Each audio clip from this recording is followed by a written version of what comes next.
Thank you, Ginger, for agreeing to come on and play with me today and play with let the women out there hear you in your beauty and your grace that you are as a feminine businesswoman.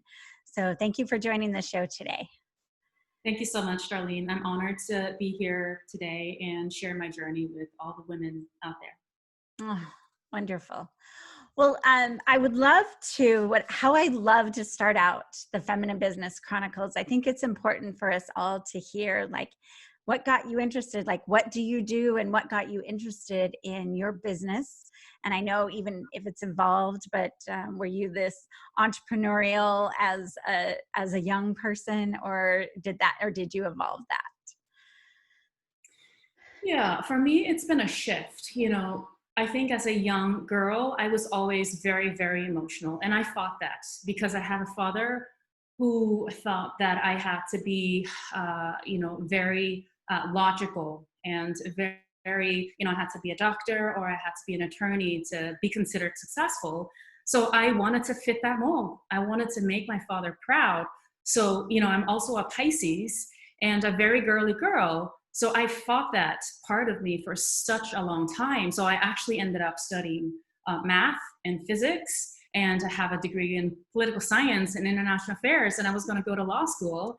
And, it wasn't until I got sick that I was really connected with my inner self. And, I had been in therapy, just fighting the world. And, I felt that I couldn't be me and accepted as that feminine girl and that emotional girl that I was.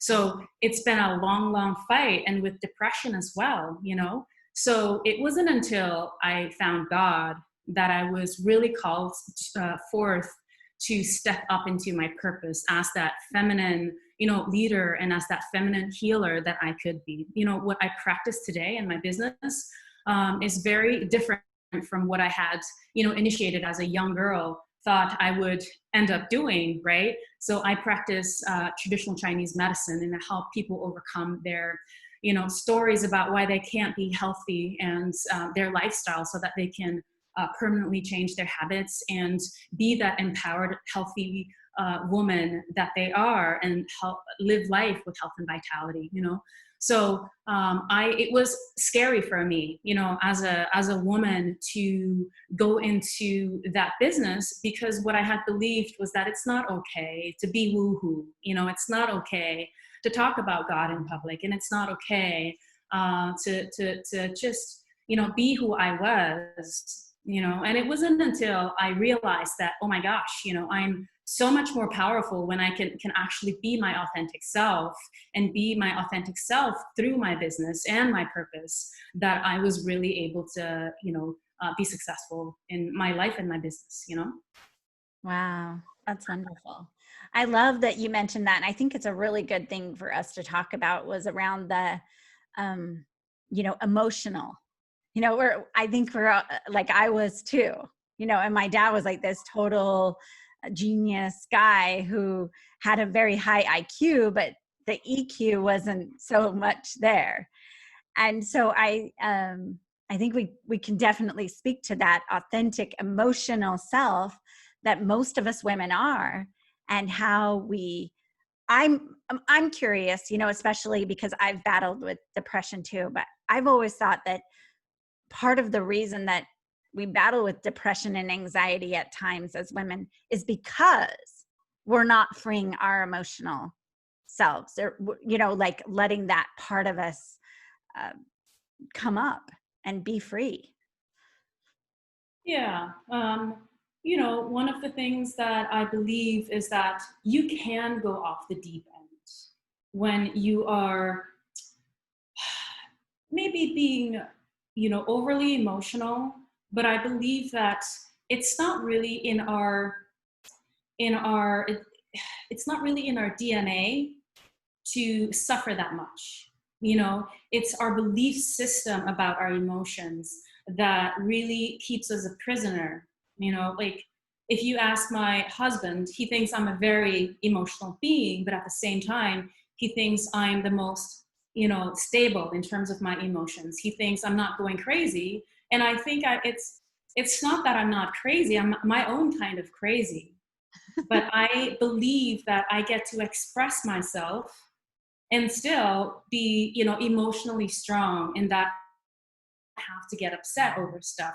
I don't have to. I believe that there's nothing in the world that can, push my buttons, because I don't have many buttons, because I've worked on them, and it makes me so much more maybe stable emotionally now that I have figured that part out. You know what I mean? So it's totally, totally okay to be emotional, but what beliefs do you have about the world or the situation that is, spinning you out of control? It doesn't have to be that way, and you can learn that. I wasn't born this way, right? I've been in therapy for, I have been in therapy for over a decade before I was able to kind of, through God, have that faith and know that no matter what happens, I'm never going to be able to freak out, or I'm never going to have to freak out over anything, because God has got my back. You know what I mean?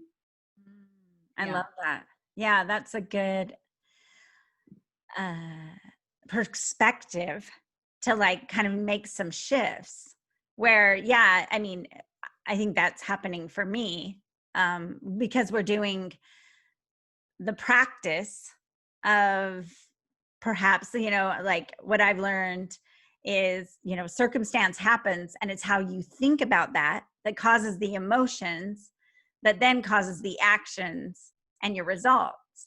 So if we're a situation in the world, like we could use COVID and the restrictions around that, like maybe in the past when I was younger, I was really upset over most most likely that maybe I was being restricted, and especially when they shut down the beach in California, I was like, what?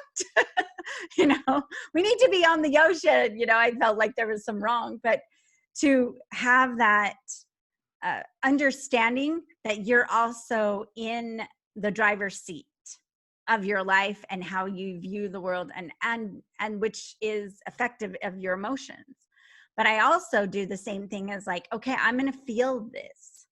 I'm not going to push it away. I want to feel this. That doesn't mean that the feeling has to, which happened in the past, when I was younger, um, be an explosion. I can just be like, okay, I'm going to feel this upsetness, this injustice, and then I can let it move through me rather than just stay inside and create a big explosion. Yes, I think that is a very, very important point that you're bringing up, because I believe that you kind of have to digest. I'm a little bit warm right now, so you kind of have to digest those feelings in a way. You just kind of have to let it pass, right? Because if you're putting a lot of energy on those emotions, right, you're just going to kind of harbor more of those emotions. That's one of the ways that I've dealt with grief in the past, right? When you have these sad emotions and you're just down, pushing those things away, drinking the feelings away, and not dealing with them, is not really going to help you get through those emotions, right? What you resist persists, right? And that's how I feel about emotions as well. You can put a reframe on it, and sometimes you just have to really let those emotions really pass your body. You can clear it through, like, physically you feel heaviness, you know what I mean? And when you just kind of let that pass through your body, it's gone.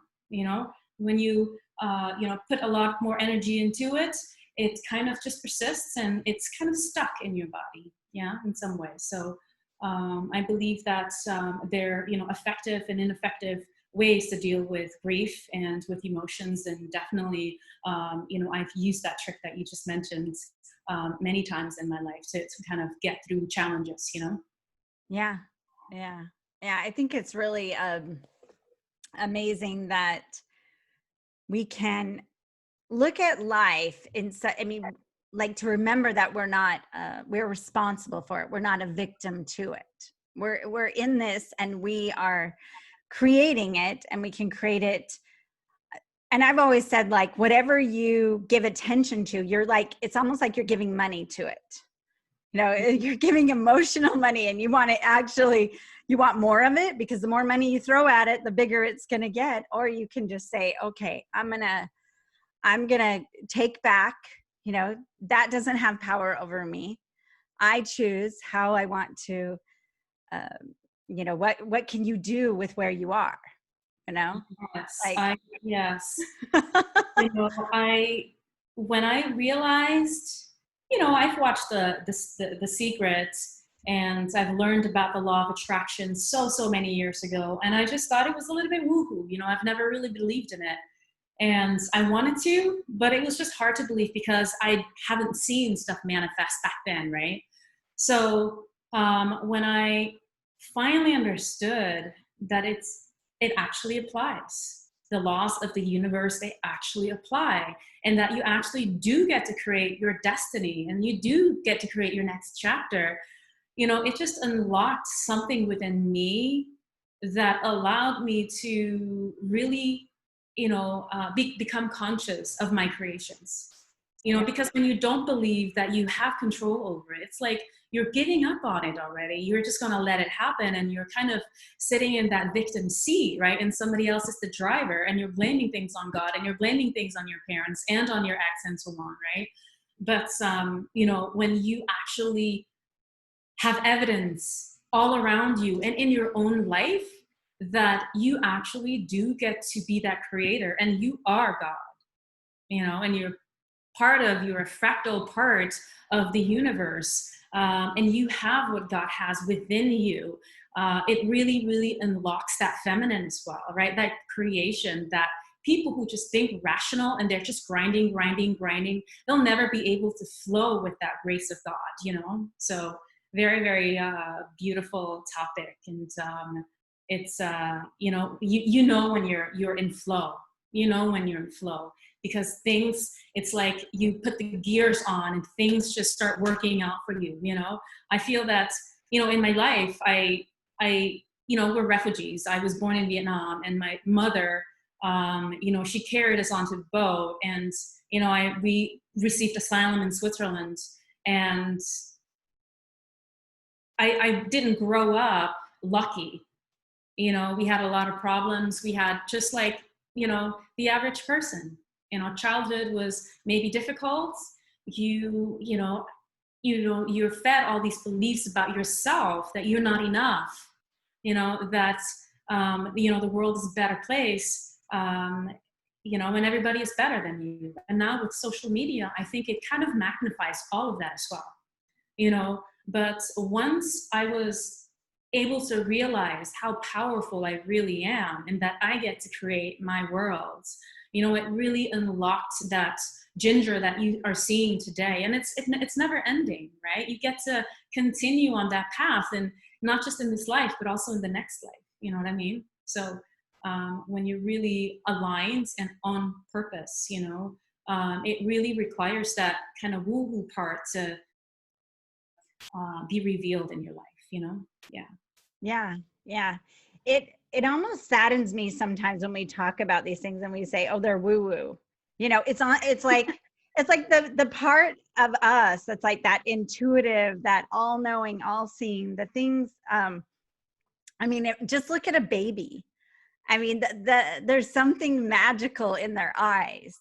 They haven't been, like tainted by judgment of the world, right? They're just like beauty and perfection in and of who they are. Mm-hmm. And then once we start judging, like, well, if science shows this, then we can believe it. So what I've appreciated about quantum physics is like, okay, well, we're going to show you through science the deeper aspect. And I'll just say, being a mother, and I think this about all women, regardless if you've had a child or not, that we all have that part of us, that nurturing, that, look at you and what you do in your business. You're being this matriarch, this, mother in your business, that aspect of us. And if having a child and going through that, or even the the creation of a child isn't woo-woo, I don't know what else it is, you know? But we seem to think that that is normal.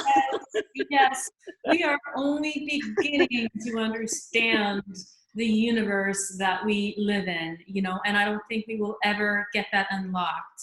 And there is just something mysterious. And I totally believe that, you know, we come here to learn our lessons. We come here to grow. And it's just all part of a, you know, a forever journey that we're on, you know, without feeling the negative emotions. You can't feel the positive emotions, you know? So we're coming here to experience contrast because there's some beauty in it, you know? There is beauty being a human being and experiencing those emotions, you know, because you know they're supposed to make you feel alive, and we forget that, you know, we forget that we're perfect beings. We forget that we came here under a contract, you know, under God, and that we chose to be here, you know. But you know, you and I, we both are on purpose with our mission and with our life, and that is one of the things that I think all people who are on purpose, they want to unlock that for others. They want to end the suffering for others, you know, because we have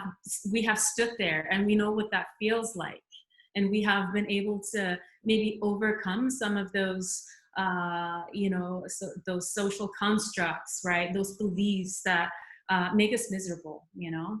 And so now we just get to play, we get to have fun, and we get to spread our message and, you know, impact others, you know. And then, and at the end of the day, you know, we all return back to where we came from, and we're just going to go back to, you know, perfection, divine perfection, you know. So I think it's so important that we help others understand that they are perfect beings. You know, with my patients, they always believe that, you know, there's something wrong with them. All the doctors are telling them that they're making it up in their minds, right? The pain, there's no, you know, with fibromyalgia patients, they have unexplained pain, and they take all these different tests, you know, blood tests and, you know, x-rays and MRIs, and the doctors can't figure out what's wrong with them.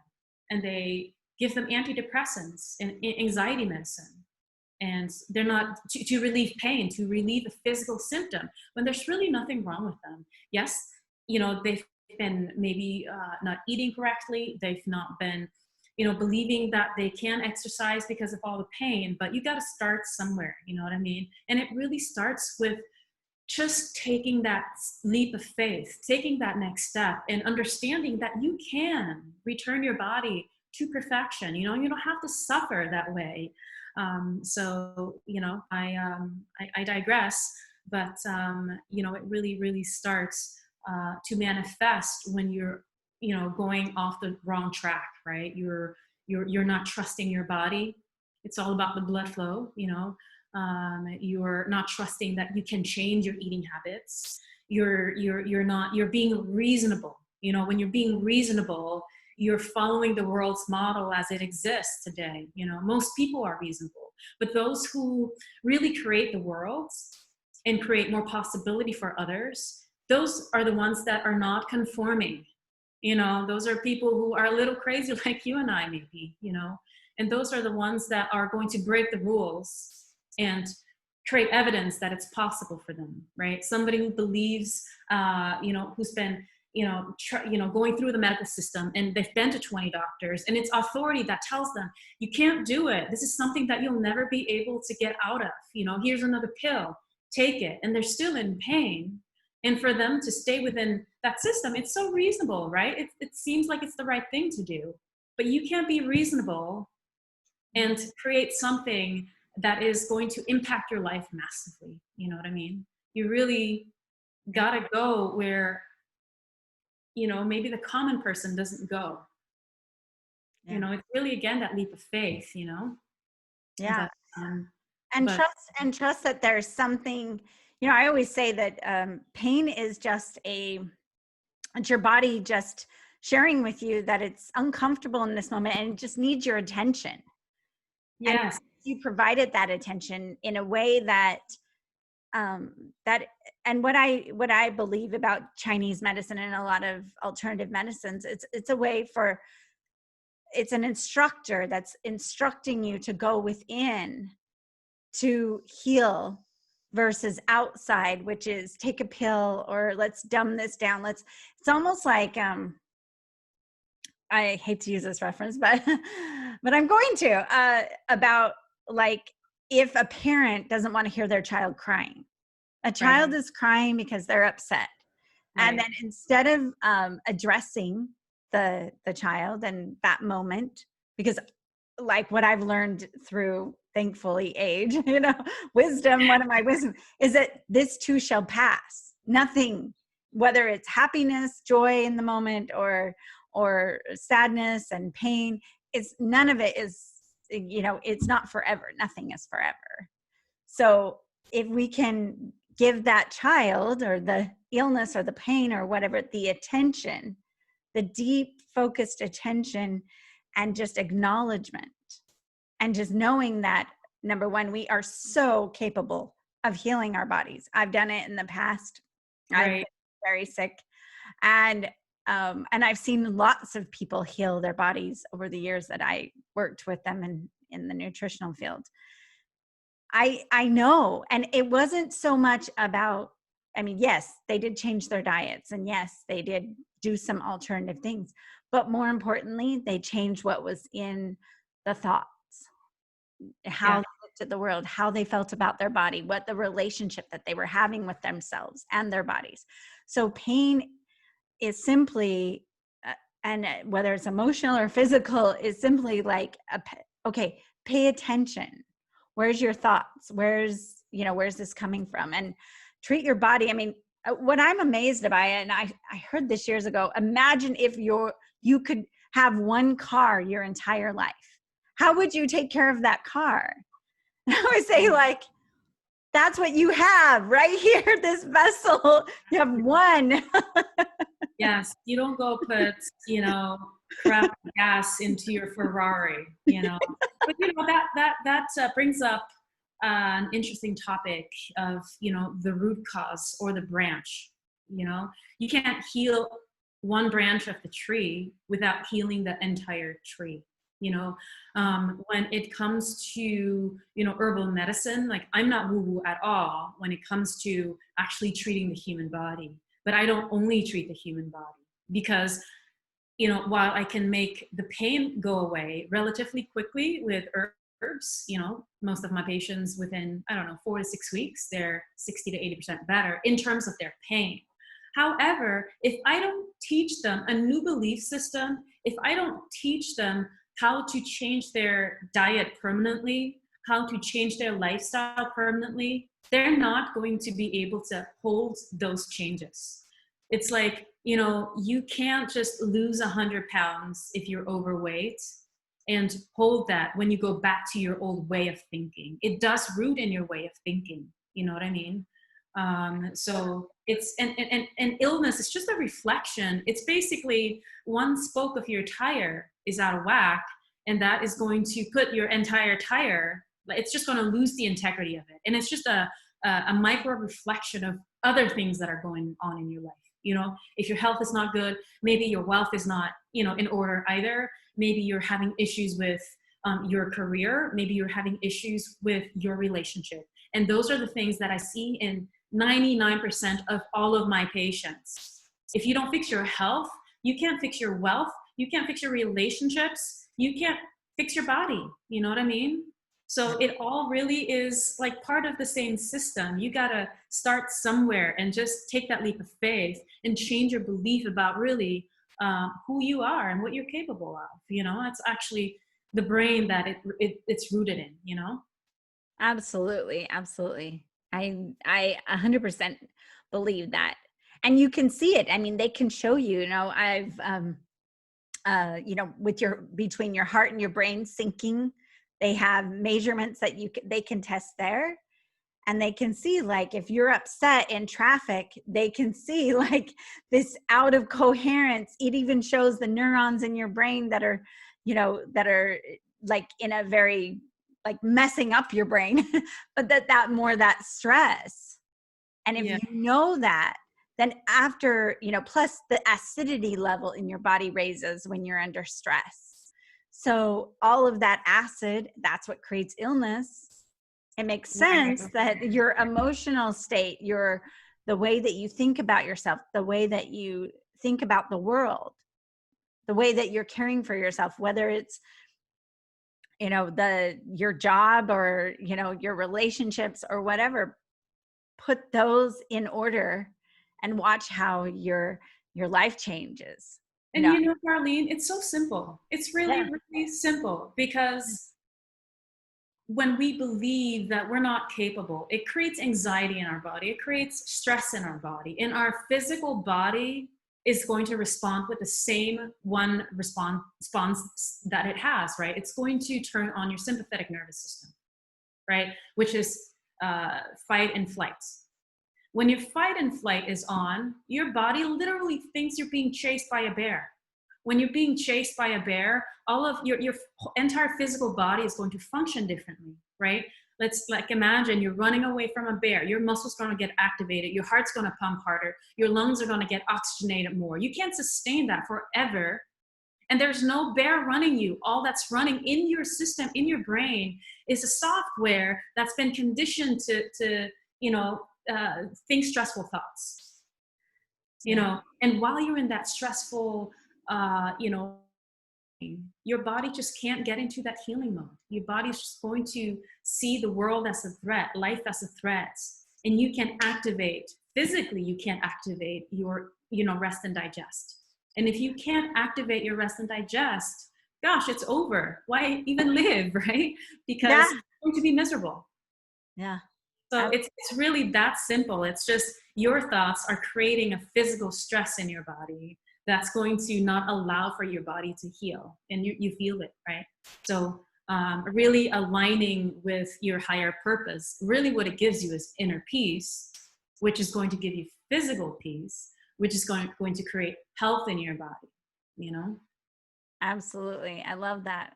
I love that you're talking about that timeline, because I think it's really important to understand that, to take a moment to just evaluate what is going on in you right at this moment, because that's what's leading. The more that I see women working against the grain of who they are, of not honoring, like, I'll just put myself in this category of, like, I had 5 children, taking care of 5 different people, but who was the person I wasn't taking care of was me. Oh, And, correct. and that happens a lot of us, like us women. Sometimes I think that we look out at the world and we say, okay, well, I've got to take care of all of that, and then I can take care of me, or I can take care of, my business, and I should push and, work hard and muscle through this and do this. And then it will get to a certain place, and then I can come and play. I'm a big advocate of play. Yes, I love that about you.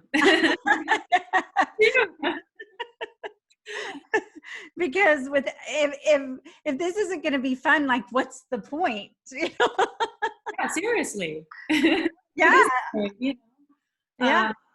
Yes, I think I hear that a lot in my patients as well, is that they take care of everybody else. They spend time on everybody else, and they're there for them, and they take care of their family. And I've been there as well, right? As we get older, we learn the hard way, right? We learn that we've been making mistakes, and that's how we, do the course correction, right? But yes, I think it's very cliche, right? People say when you're on a plane, you should put the oxygen mask on yourself first before you can put it on your children even, right? And actually, this was back in, I think it was 2006, 2007. One of my early teachers was Dov Barron, and he actually has that in his training. He basically just said what I was saying, that you have to put the oxygen mask on yourself first. Yeah. And at the time, I was stuck at home in a, between a relationship that was going nowhere, in a not very good. My parents had a lot of issues at the time, and I was helping my mother take care of the businesses. And Every time I wanted to move on and move to grad school, my father would say, if you're moving out, I'm moving out first. And he literally would. He would just, go first. So I've always felt this responsibility to stay home and take care of my mom, and it was just hurting me because I felt stuck. I was depressed at the point, I was resentful, and my life wasn't going anywhere because I wasn't doing what I wanted to do with my life. So it wasn't until I heard Dolph Barron say this line that I was finally able to break free. I just applied for grad school and I just left. And what happened right after I left was my parents got a divorce. And it wasn't my responsibility. I'm not responsible for, my parents' relationship. What I did was I was just delaying what was going to happen anyway between them. You know what I mean? So really, you really can't take of anybody else. You can't give what you don't have. So I think a lot of women are stuck taking care of the families, taking care of everybody else, and you don't get to play. You don't get, to really be on purpose. Your kids, they're yours, but that doesn't mean that it's bad for you to take care of them yourself. It's not incongruent for you to take care of yourself and your kids at the same time. Actually, you'll be a better mother if you feel like you've been taken care of. Absolutely. Absolutely. And I think that coming from a child's perspective, I mean, just when I look back at my mom who wanted to be a nurse, but she didn't because she felt an obligation to be a full-time mother. And I could feel that resentment in her. What I wish as her child is that she had done, I mean, she died at a very early age. I wish she had done what she wanted to do, because then she would have been happy and fulfilled and purposeful. And I would have seen that, and that would have been more of an inspiration for me versus feeling that resentment towards me and then feeling resentment towards her, not even knowing what that was. And right. so I think there's so often, like, you were in the child seat of feeling responsible for your mother. And, to some degree, I felt that way for my mom. But at some point, it's like, if you don't, I mean, the hardest thing I ever did, I think, if I could say anything, is when I got a divorce and my younger two were 11 and 13. And I moved 260 miles away. I went from full-time mom to moving, almost 300 miles away. That was really hard for me. But that was the first time that I ever took care of myself. And I realized, whoa, I actually have capacity to love more. I have capacity to be a better person. And they know that. And they've also said that. They're like, Mom, it was really hard for us.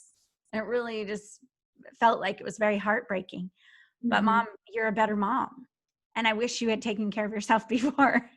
So self-sacrifice, even to your kids, isn't like a cool thing. They don't like it either. I mean, if that's your joy, if like being a full-time mom is like where your purpose, where you feel purposeful, where you feel, that's great. And make sure you're still playing and nurturing yourself and giving yourself what you need first. And then you can still do your job better.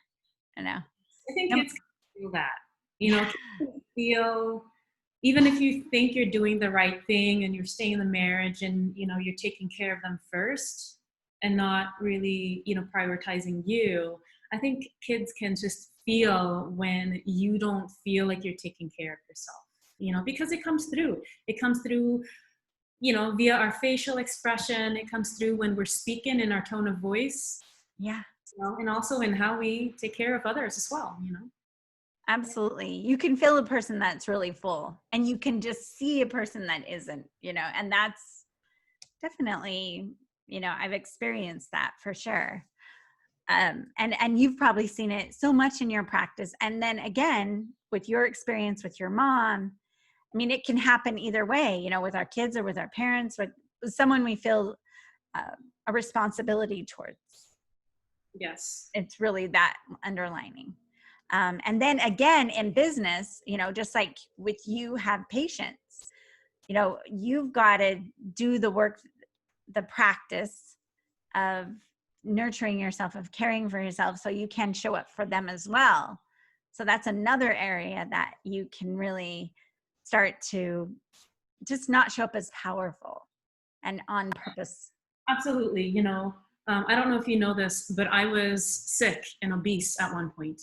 Oh, wow. I found my career through my experience, and it wasn't until then that I learned how to take care of myself, and because I was able to figure out that you can heal your body. I just felt an obligation that others need to know about this as well.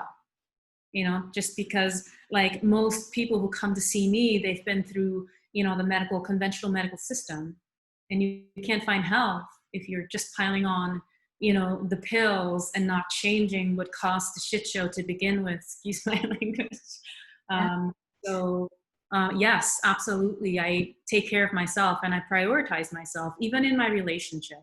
I come first because I know I can't give to him if I don't take care of myself first. So if it's between a girls' night that I really, really want to do or hanging out with him, I will choose girls' night, and he's fine with that. And I will encourage him to also have his boys' nights out, right? So that he feels that, he has that time to play and take care of him, and not just, find the fulfillment through me, Yeah. So, maintaining that independence is also very important, but yes, definitely you got to fill, your cup first before it can spill over to other people. Yeah. Absolutely. Absolutely. I definitely want to touch on that some more. And, part of my relationship with my partner is the first agreement. We make agreements in our relationship. We even write them down, and we have them on a board. We have them in our bedroom. We can see them all the time. And one of the first agreements, and we weren't very long into our relationship. Maybe we moved in after a month of knowing each other. It was really quick, but like at let's see, what was I then? I was 45. He was 54 and I was 45, and at that age you're just like, we kind of, and we know if this is going to go, and the first agreement we ever made was that we would take care of self first. I love that. It's so important that you can recognize that. And, my husband and I, we like to joke and we say that we dodged the first marriage because we got married a little bit later. He was in his 40s and I was in my, mid 30s when we first married, and he was engaged before and I had never been engaged or really married before, but I think one of the things that was good that we got to be, connect a little bit later in life is that we kind of knew what we wanted, right? We have learned from the starter marriage or the, from the relationships that they're just things that we won't even negotiate with it. You know what I mean? So I love that. I love that you guys have that priority. Yeah, super important. Maybe your relationship works better as well, right? Yeah, and no compromise. Like we have this practice of like, if I could have it all my way, that way you're because so often I think in relationships, especially when you care about each other so much, which let's hope that most relationships are like that way. We know they're not, but you can in your attempt to cause that person happiness as much as you can, because we are all responsible for our own happiness. We can like say, I really wanted to do this, but I'm going to do this for you because, I love you and I want you to know I love you. And it just really is sticky and messy, and it makes the other person responsible for things that they don't need to be responsible for, which is your self-sacrifice. And I just think that is way too messy in relationships and in life. I love that. Doc Barron is also the one that taught me about not compromising in relationships. And the way he phrases it is, it's like account keeping. Somebody is keeping score of, hey, how many favors, how many times have I sacrificed, have I compromised for you? So now, it's Sunday and there's a football game. You should be, sacrificing yourself, to go watch the game with me. And it shouldn't work that way. You should be giving because you want to give a gift of your time to them, right? You want to give that gift of doing a favor for them, but don't, make it a scorecard, because if the scorecard doesn't balance out, then somebody's going to get resentful sooner or later. And, and it just builds from there. Absolutely. Absolutely. So before, I just wanted to touch on one more thing before we wrap this up, because I think it's really important. You brought up you being obese at one point. And I think this is really important because women, our body image is such a challenge for most women. So I'm just curious from your standpoint, like what did you do to change the way that you have a relationship with your body? Because obviously you're very, beautiful, and not that somebody that has more curves on their body isn't beautiful, but just how did you create more of a health in your body than what was happening before? Yeah. So I used to be very, very thin naturally growing up. I, shared with you that I grew up in Switzerland, I believe. So at that, point, it never crossed my mind that I would ever deal with obesity, because I was just a stick. And when I was a teenager, I moved to the US for a year abroad. And I gained 40 pounds in about 10 months. Wow.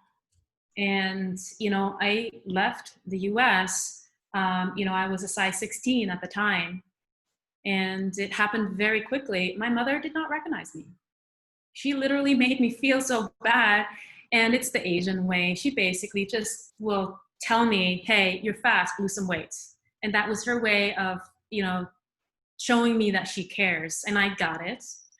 But, going back to a different diet of less, processed foods. I mean, my diet literally changed overnight, right? I went from home cooked meals and unprocessed foods mostly to fast food. I mean, I love the family that I was staying with, but I think they just have a different way of, eating. They were working 7 days a week. And so all the kids just didn't have home cooked meals, and it was a lot more yummy. I enjoyed eating Taco Bell and Doritos and all the American foods that, I could only dream of in mega sized packages. But, what I really learned was to take care of myself, and build habits that are going to be sustainable in the long run, right? It's not about the weight loss. It's about who you become in the process. You can't eat like a person who is 300 pounds, but not be 300 pounds. You have to think in terms of, hey, where do I, like, for me, it's also because I'm around people who are sick. When I was younger as well, I just didn't want to be like them. So seeing them made me really flip the opposite way. So it was definitely a journey. It was a lot, initially I gained, like I said, a lot of weight. And just naturally from being back in Switzerland after my year or 10 months were over, I naturally just lost the weight again, right? And then I moved back to the US a couple of years later when I got my green card.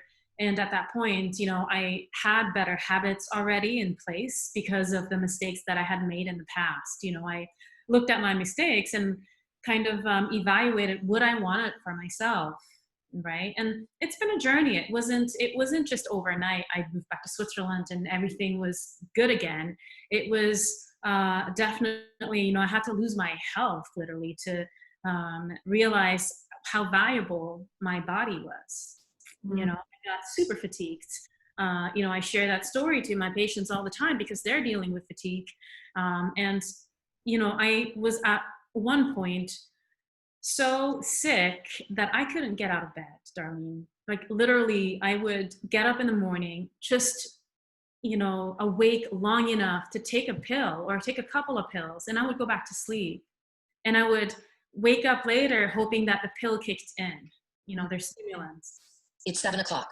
So uh, through that journey, I just knew that I didn't want to pop pills for the rest of my life, you know, and like I said, it was a journey of maybe 10 years of being, thin and obese again. It was a lot of yo-yo dieting because one of the things that I teach my patients now is the reason why we're stressing so much over our weight and why we're gaining weight is because we're restricting our eating.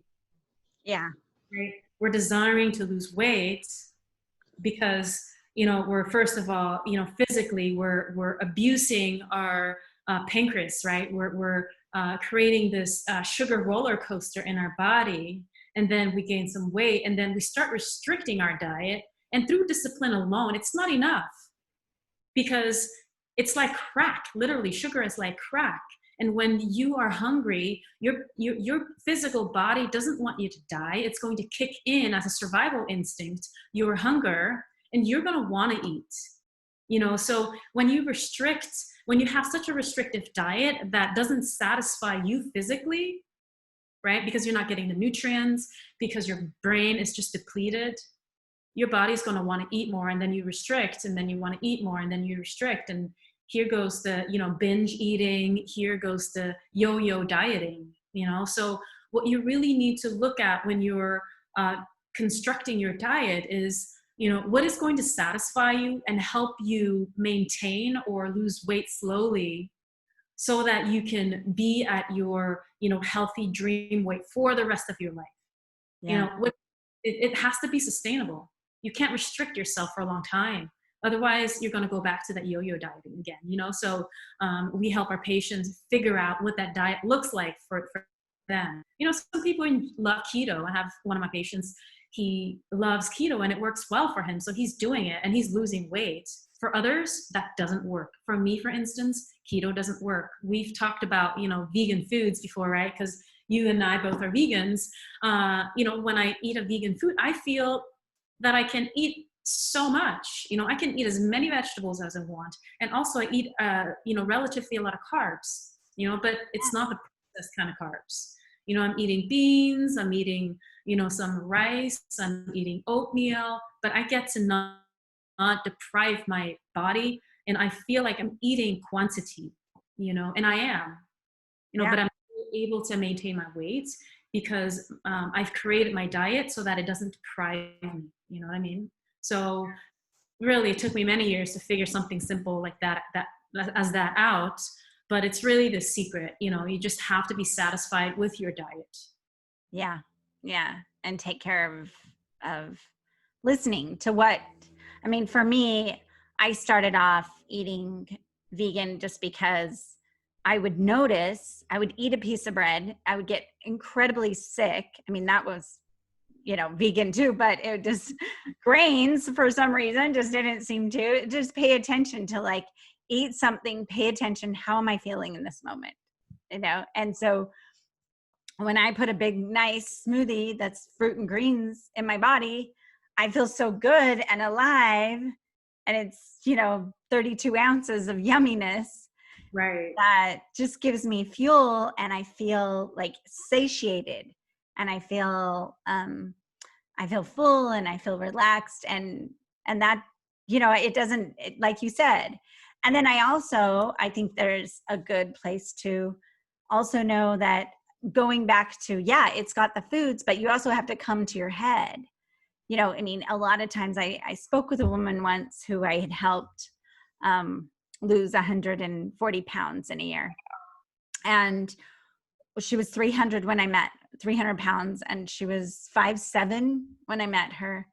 And we talked about it. And I said, do you feel like, what would you say that, because when we look at something, we say, okay, what does this do for us? Why do we, we don't, in truth, we don't do anything that we don't want to do. It's always a freedom of choice, whether we think so or not. And I said, so what is it doing for you? She goes, well, it's like a big hug around me all the time. I feel secure. It's like I can count on this. And, it's depressing me, but at the same time, it's serving me in that way.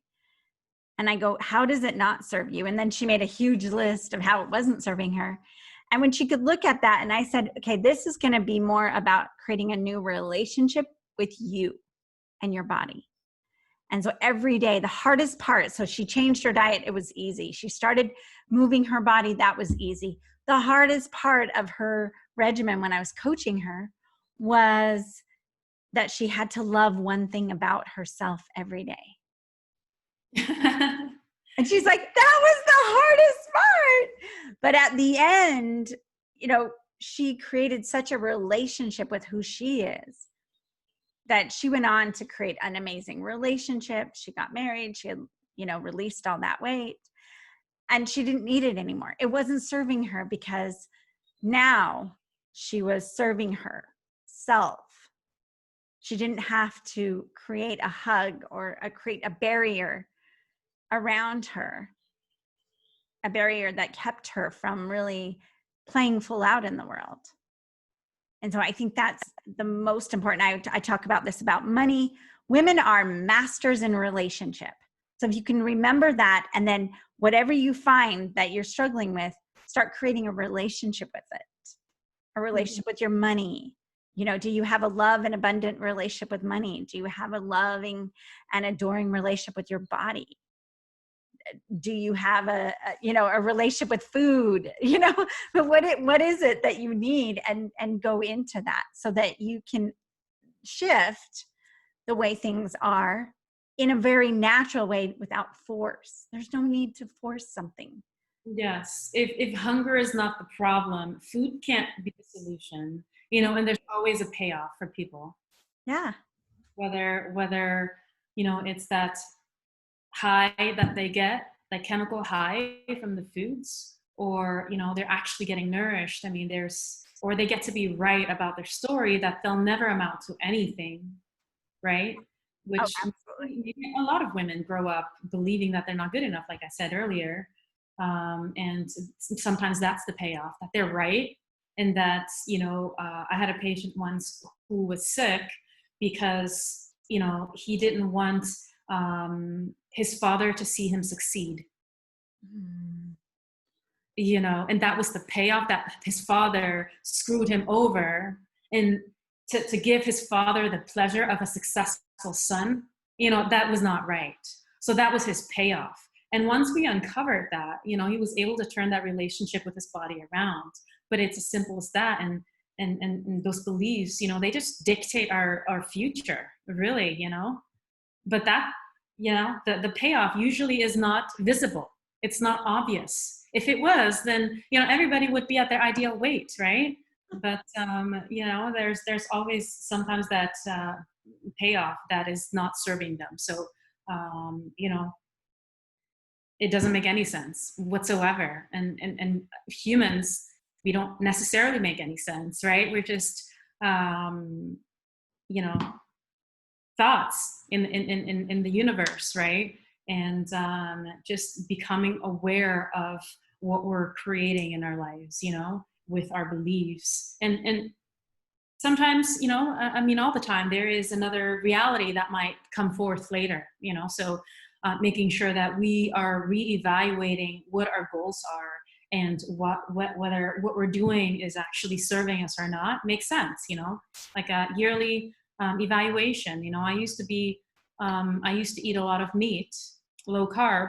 I used to be into fitness and building muscles, and I ate a lot of meat because my fitness coach put me on a lot of meat, right? And it didn't feel right with me, you know, and I had to evaluate how it was working for me. Otherwise, we don't like change, right? We resist change because it's uncomfortable. It's not familiar to us, right? But in order for us to always align ourselves with our goals and the path that we're traveling to our goals, you know, I have learned to kind of look at what I'm doing and not just let the habit and those neurologic pattern, you know, play itself out. Yeah. Yeah, that's a good one to recognize. That I love that you said, take an inventory of your life. What's working, what's not working, what can you improve?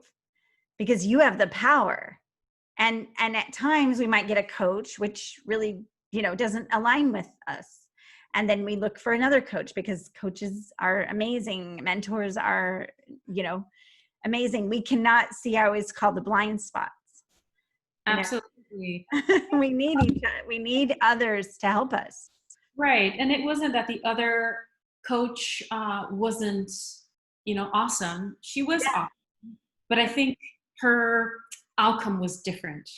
Mm.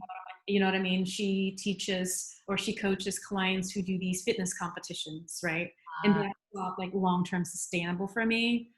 So I just had to, you know, I learned my lesson. You know, that was the value of the coaching for sure. It helped me build the muscle of, you know, of habit building and building, you know, having integrity and having accountability with somebody. But it just didn't work for me. So I just pivoted, you know, that's the whole point of figuring out or reevaluating where you're standing and if what you're doing is actually getting you to that desired outcome, right? Absolutely. Absolutely. Because your results are showing up. So if you want different results, then turn a different direction. Correct.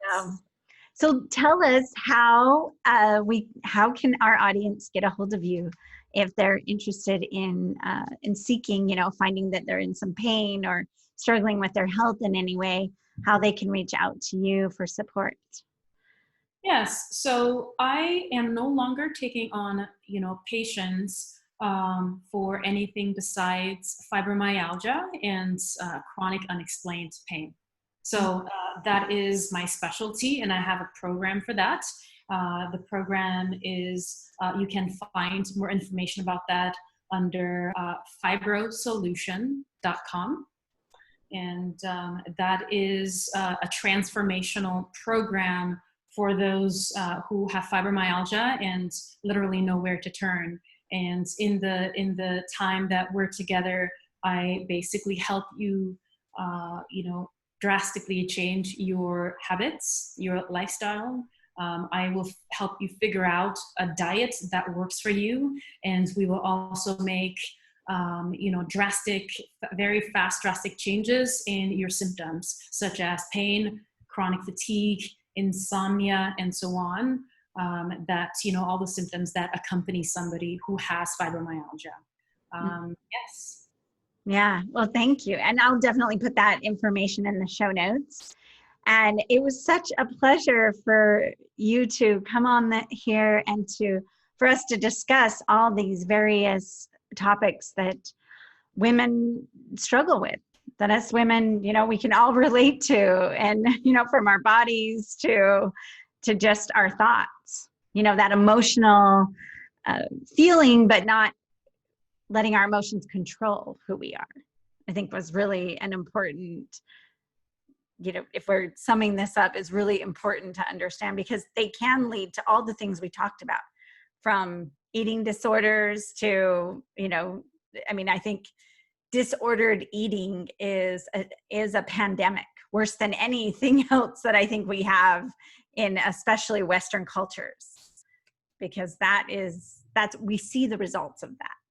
Absolutely. Our lack of health, our lack of, bodies that can be so, carry us into the wisdom years, and the long healthy years, versus having, parts of our bodies taken out, parts of our bodies, you know, like heart implants or whatever, you know. So thank you for coming on here and really guiding us towards your wisdom of an alternative way of being, an alternative way to heal ourselves. And I think that's really, really valuable in the world. And then also as a businesswoman, how you've been able to just go through that and listen to your heart and soul and go towards what also brings you into your light, into your genius, into helping others and being on purpose. So thanks, Ginger, for being here. Thank you so much for having me today. You know, that's a very important topic to address with women, you know, and, you know, we can blame our society, we can blame the medical system and the food industry for all of these issues, or we can just say, hey, screw all of that. You know, I'm going to take responsibility and figure this out somehow. Even if you don't know how to do it, I am certain that there is help out there for any woman, you know, with your weight, with your belief system about what you can or can't do with your body, if you can transform or not, right? And also with any kind of health issue. I believe that there is, you know, whatever it is that you need, it's out there somewhere. You just gotta relentlessly search and find it and get your hands on it. And, you know, while I don't treat other conditions besides fibromyalgia and chronic unexplained pain, I would be happy for you to reach out to me, send me an email to info@fibrosolution.com and just, you know, tell me that you heard about me through Darlene. And if you have any health questions, I know how to evaluate a practitioner, and I can teach you how to do that so that you can find the person that is right for you and can kind of guide you in the right direction for your body and your health as well. Oh, thank you. Thank you so much. Well, thank you for joining us, beautiful woman out there, for joining Ginger and I today. It was just so wonderful to be able to share messages for our feminine bodies, our feminine wisdom, and so we can live our lives more joyfully, more healthfully, and of course, more wealthy, right? At the end of the day, you know, that is just one of the manifestations. Thank you so much for having me here. I absolutely adore you, Darlene. You are such a light, and it just comes through, and I appreciate you so much. Oh, my heart is full. Thank you, Ginger.